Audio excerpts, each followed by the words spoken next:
Welcome to Chain Reaction, the Foreign Policy Research Institute's flagship network of podcast series examining the political, security, economic, and social trends shaping Europe and Eurasia. Throughout the year, we're talking with experts about developments in Russia's war in Ukraine, the new European security order, the past, present, and future of the Baltic states, Russia's political economy, and great power competition in the region. Join us each month for Bear Market Brief, Baltic Ways, Report in Short, and of course, our flagship, Chain Reaction. New episodes are available each week on Apple Podcasts, Spotify, or wherever you get your podcasts. This week on the Bear Market Brief. Here's a family anecdote for you. My cousin was a pretty precocious kid, and at the age of about 5 or 6 was listening to the radio with my uncle, a program about nuclear weapons. After the program ended, he turned to my uncle and said, "Wait, so we have nuclear bombs, but we can't use them because Russia has them and would use them too?" "Yes," my uncle said. He followed up, "And Russia has nuclear bombs, but they can't use them because we have nuclear bombs and would use them too." "Yes, that too," my uncle said. My cousin turned to my uncle and said, "Dad, that makes no sense." Smart kid, right? I'm Aaron Schwartzbaum, and this is the Bear Market Brief, a podcast about politics, economics, and the spaces in between in Russia, Ukraine, and Eurasia. On this episode, as you may have inferred, we will be talking about nuclear weapons. I think this is a particularly pertinent topic, given ambiguities surrounding Russia's strategic red lines and the introduction of new classes of weapons like hypersonic missiles. Vladimir Putin has certainly been making some statements about Russia's nuclear arsenal, and former President Medvedev has been adding some, shall we say, unhinged rejoinders. So let's break it down. Joining us this episode is Andrey Baklitskiy, a senior researcher at the WMD program of the United Nations Institute of Disarmament Research. His current research focuses on nuclear risk reduction and nuclear arms control. Andrey holds a specialist diploma from Ural Federal University.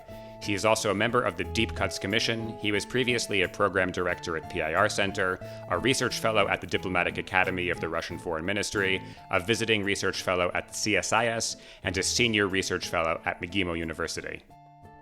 Andrey, welcome to the Bear Market Brief. Great to have you with us. Thanks for having me. Well, question one, first and foremost, could you introduce yourself to the audience? So, my name is Andrey Baklitskiy. I'm a senior researcher in the WMD program at UNIDIR, which is United Nations Institute for Disarmament Research, and I have to specify that I speak only for myself, not for UNIDIR or for UN. The usual caveat. So let's jump straight into the contents for today. So we've seen around ongoing events in Ukraine, kind of off and on, but Putin and other Russian military leaders talk about nuclear weapons, sometimes saber rattling, sometimes the opposite. No, we can't win a nuclear war. We have no desire. But it goes back and forth. Can you share a little bit about Russia's nuclear doctrine? What does it say about when Russia might actually use nuclear weapons?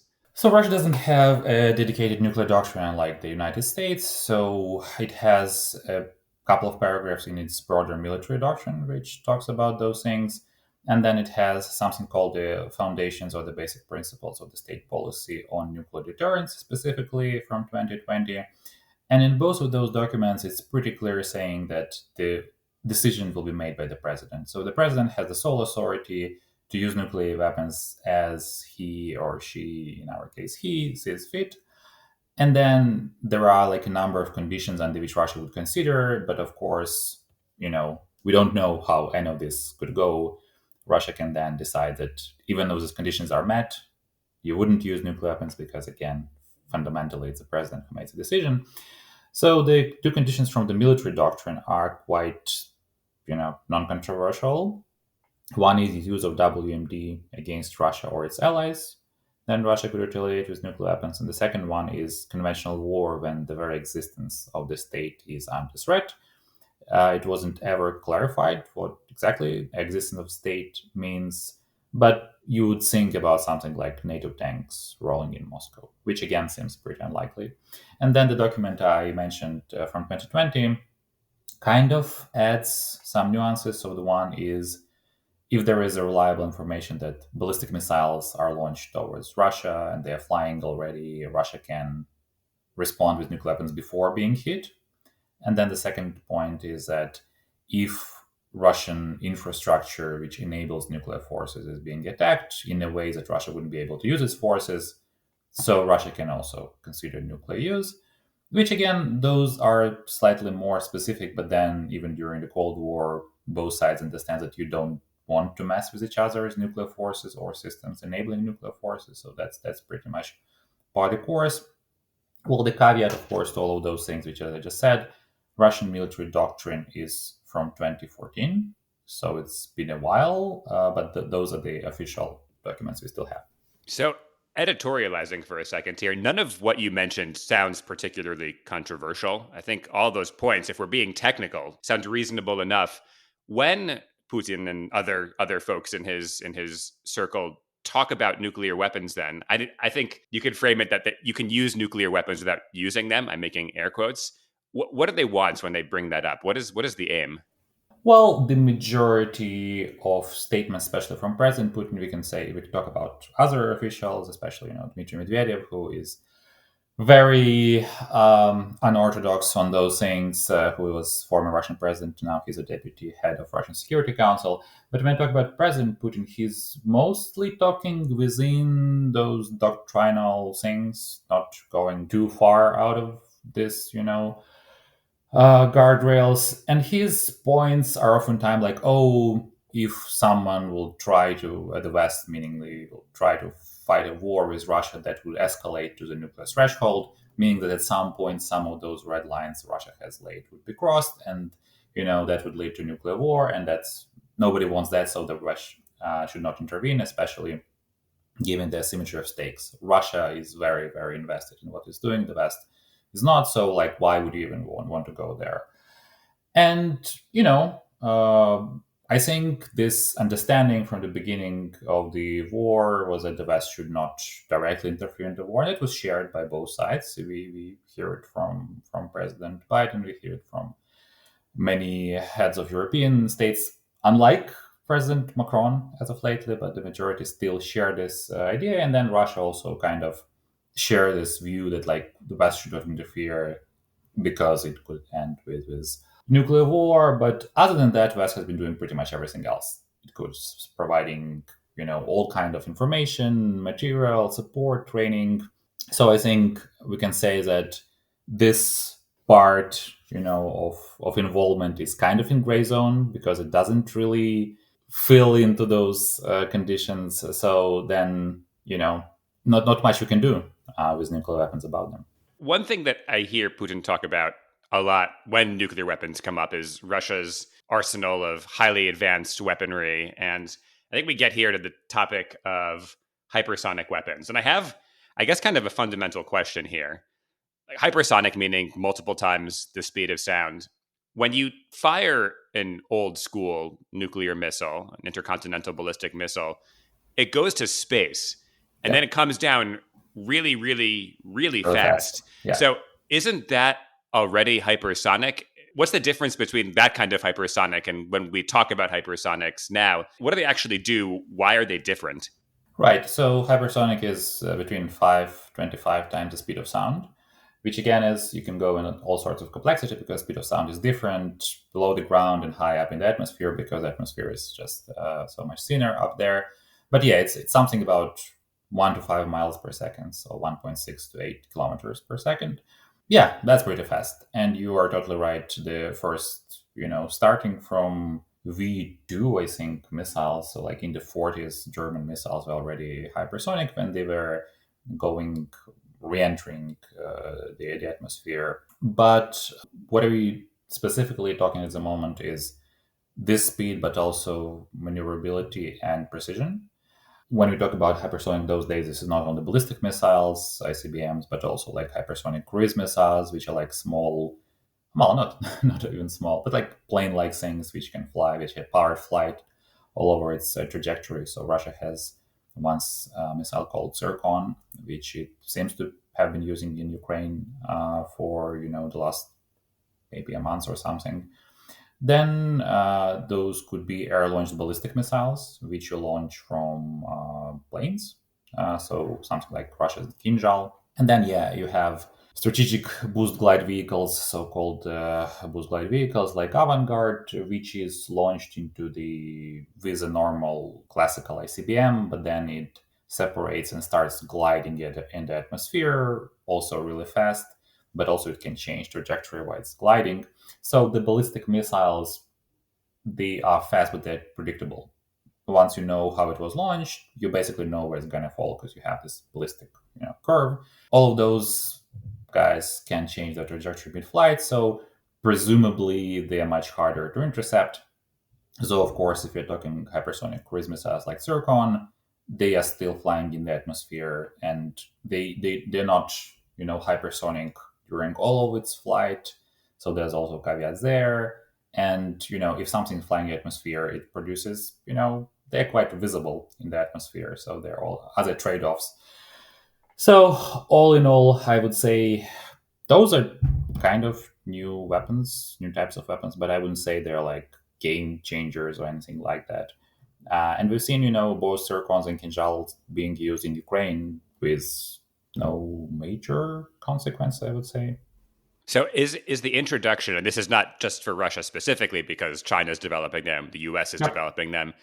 Is it escalatory in some way? Does it make the world more dangerous, or is it kind of similar to the weaponry that everybody or most countries, not even most countries, but a few countries already have? Well, I mean, if you're talking about, Zircon and Kinjal and these conventional warheads, they are not necessarily part of this whole nuclear thing. They are dual capable. They can host nuclear weapons as well, but they can be used as conventional weapons.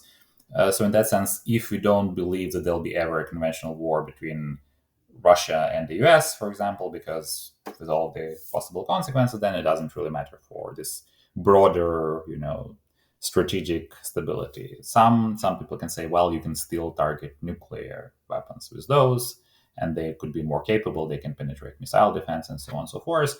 But really, that's conventional forces, and then we can have a separate discussion about how conventional impacts nuclear. Avant-garde, yes, it can kind of penetrate missile defenses, so you can kind of see how those could be better suited for attacks against, U.S. mainland. But then again, it's not like existing missile defenses can stop current Russian attack against US or US attack against Russia because there's just too many warheads and not enough interceptors. So you can say that while it might have marginal additional, penetration power, but in reality, I'm not sure Russia doesn't even need it. So yeah. That is a great segue because I wanted to ask a little bit about missile defense. And yeah, it seems to me that there's kind of a fundamental math problem that even if you have a perfect interceptor that can knock a warhead out of the sky 100% of the time, which is tough. Again, these things are moving really, really fast. If you're under attack from 1,000 warheads and you have 500 interceptors, basic subtraction, that's easy math. That part is easy. So to the actual question, why has, and I think this is the United States particularly, invested so much? What is the point of missile defense? Is it even viable as a strategy? I mean, the whole point of missile defense generally is very appealing, right? Who would be against protecting from missiles flying at you, like shooting missiles down? There's damage limitation; you receive less damage, so it makes like perfect sense when you think about it. But then I don't think this equation works with nuclear weapons, as you said. Because even if you destroy 90%, you was talking about 50%, even like 90% from what Russia has 1,500. So if imagine 150 warheads gets to United States cities, that's the civilization as we know is over. So damage limitation in nuclear war, I would say, doesn't work. You cannot get out of this predicament with missile defenses. But then I think this concept is so powerful, you don't want to be unprotected. Like when there is this huge nuclear arsenal which can come your way, you want something to protect yourself of. Despite the fact that it probably won't, and probably it could be even counterproductive, but there's this feeling. And also in the US, it seems there is vested almost like religious investment in the missile defense. This became part of identity for so many people that they just don't want to let it go. And it's been, a big problem in U.S.-Russian relations and Soviet-Russian relations for a while because, again, as we know, current missile defenses wouldn't be able to stop Russia's attack. But then there's always this hope on one side and fear on the other side that maybe somehow you can. Maybe there'll be some technical solution. Maybe new technologies will help us, and at some point you can create this 100% impenetrable missile defense. So that pushes Russia to invest in some of the more offensive systems, like some of those hypersonic systems. And then it makes, in the US, people think, well, maybe if we throw some more money on it, maybe we can crack this. Understood. One thing I wanted to double click on, just because you mentioned it earlier, you did talk about the interplay between conventional and nuclear. And I think that could be a whole episode in itself, if not a book or several episodes. But if we could quickly touch on that, where are the boundaries between conventional? I mean, obviously it's nuclear weapons versus not, but how would you describe that interplay to someone who is not working in the space? I guess that's the question. Well, it's as you said, it's very complicated because we went long way from considering nuclear weapons as just type of weapon. After Hiroshima and Nagasaki, it was considered as like just bombs, as all other bombs, just bigger, stronger. But basically, you can carpet bomb with them as good as you did, fire bombings of Tokyo or Dresden or what have you.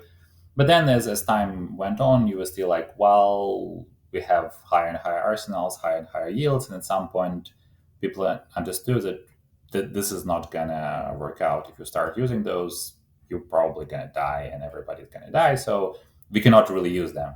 But then, still, all of those times, we still have plans to use them, and some of those were integrated with conventional weapons because you presumably would be fighting conventional war, which would then escalate. And if you read all sorts of documents from the Cold War, it was like, okay, so how many hundreds of nuclear warheads we use when advancing tank armies going through the Balkans and so on and so forth. So there was a lot of those plans in the military, despite the fact that pretty much everybody was like, no, that's not going to work. And of course, in the NATO countries, they had nuclear weapons prepared to stop those advancing Soviet tanks, which were going toward La Manche or what have you. For the last, I would say, 3 decades, there was not much talk about nuclear at all. Cold War ended, everybody had other things to care about, and it was slowly drifting in the attic of consciousness that like they exist, they're important, but really we are fighting those conventional wars, and this is where we're heading. Now, great power competition is back, and everybody talking about fighting great power wars. So now there's a lot of talk like, well, how all of those things impact each other. So where does nuclear fall within this?